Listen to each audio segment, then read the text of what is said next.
Hello fellow gamers, it's SacrificeSpirit here, and this is a series to help you to become the ultimate sub-soldier in Crysis 3 multiplayer. This is the first episode of my Crysis 3 weapon guide. So we are starting this guide with the first assault rifle you achieve in this game.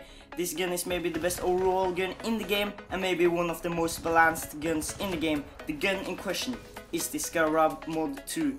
With a high fire rate, low recoil and a good reloading speed, this is absolutely deadly weapon.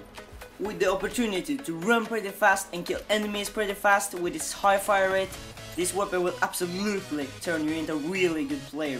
But you can't play with a weapon with the wrong attachments, so if you are fully leveled this weapon, you should choose these attachments.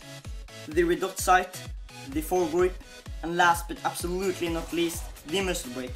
All of these attachments helps you lower down the recoil to almost zero.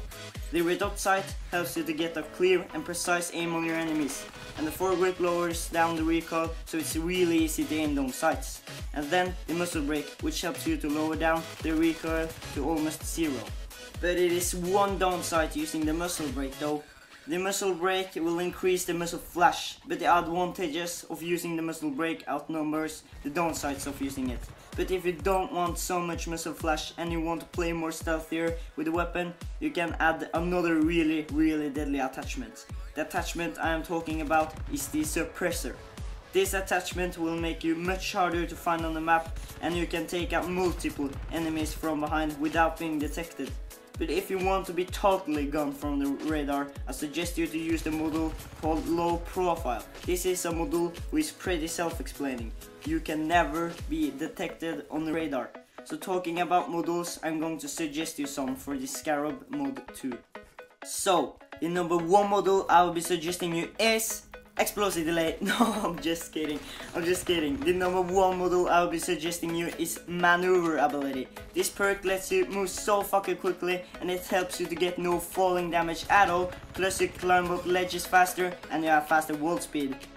And this is really great, because if you're going to jump down to a crush site without maneuverability and you want to go down there with stealth, you first need to activate armor to not get the falling damage, but when you turn on the armor, they are maybe going to see you. So maneuverability lets you jump down there with stealth without being detected and without getting falling damage. So this is a really great module. The second module I'm going to suggest you is Rapid Fire. This is a pretty self-explaining module too. This module increases the fire rate. On the first tier or the first level of the perk, you get a 15% fire rate increase. On the second tier of the module, you get a 25% fire rate increase. And the final tier of the module gives you a 30% increased fire rate. So when you have hit tier level 3 on this module, which is 30% fire rate increase, you are going to kill enemies so insane rapidly that it's really hard to kill you in close combat and on long range. So the third module I'm going to suggest you needs to be Weapon Pro. This means that you reload much faster and switches to your secondary faster, and it helps you to aim down sights so much faster. This module is extremely important to keep you alive and to take out multiple targets. Let's say you run into a crush site and then suddenly 4 enemies are appearing, and then you can barely take out 2 of them with a single clip. And here's the big advantage of using Weapon Pro. You have recently killed 2 of them and then you need to reload. You are not using Weapon Pro and they take you out with the same. But let's skip behind a little bit and say you actually had Weapon Pro. Then you reloaded really fast and you spray down both of them. Weapon Pro is also really handy if you have 1 clip left on your gun, 2 enemies appears in front of you, you shoot down 1 and your primary weapon has no ammo left, and then you quickly change to your secondary and kill the other guy. But no, over to how you should play with the weapon.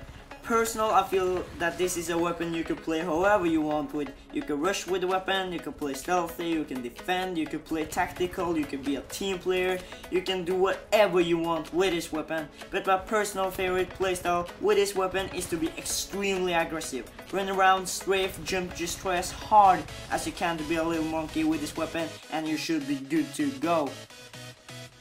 So that was actually the weapon guide of the week. I'm going to try to upload these weapon guides weekly, so please stay tuned on my channel. If you want me to use one of your own custom classes, please leave them down in the comments below, regardless if it is the DSG sniper with redot sight, with the Feline X3 with ACOG scope. Please leave down your custom classes in the comments, and I'm going to make gameplay commentaries about them, and I'm going to say my thoughts about them. Remember, if you want to join next Shoutout Sunday, please comment below why I should choose you and your channel. As I said before, if you like the video, you will get a bigger chance to be shouted at, and if you subscribe, you will get an even bigger chance to be shouted at. So as I said, please stay tuned on my channel, and I will upload more awesome Crysis 3 gameplays and commentaries. So thank you so much for watching, and I hope I catch you all awesome gamers and YouTubers up in my next video. Bye.